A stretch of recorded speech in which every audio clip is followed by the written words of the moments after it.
আগে এই ভিডিওটা দেখেন, তারপর আমি কিছু কথা বলতেছি। হুট করে অন্যের ভিডিওতে কমেন্ট রাখতে যাবেন না। আগে ভিডিও দেখবেন, বুঝবেন, তারপরে কমেন্ট করবেন, কারণ সব কমেন্ট থেকে ফলো হবে না যদি সেই কমেন্টটা ভিডিও রিলেটেড না হয়। কি বুঝলেন গাইস? এটাই রাইট। এইসব সুরের বাচ্চা করে আমার মন চায় জুতা দিয়ে এমন বাইরান বাইরে। এখন আপনারা কইবেন কি লের আমি জুতা দিয়ে বাইরে তেমন এত খারাপ কোনো কথা কয় নাই।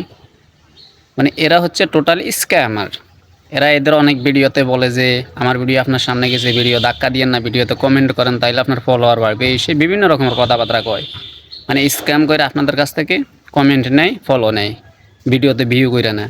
আর আজকের এই ভিডিওতে কি বলছে, ভিডিও সামনে গেছে, ভিডিও না দেখে কমেন্ট করেন না, আগে সম্পূর্ণ ভিডিও দেখেন তারপরে কমেন্ট করেন।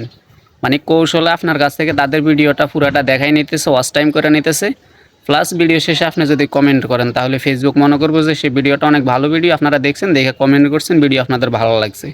মানে এরকমটা এরা সিস্টেম করে স্ক্যাম করে আপনাদের কাছ থেকে ওয়াচ টাইমও নিতেছে, আবার কমেন্টও নিতেছে, কিন্তু আপনাদের লাভের বেলায় কিছুই হইতেছে না। এই জন্য এদেরকে আমি বলছি জুতা দিয়ে ভিড়ানোর কথা।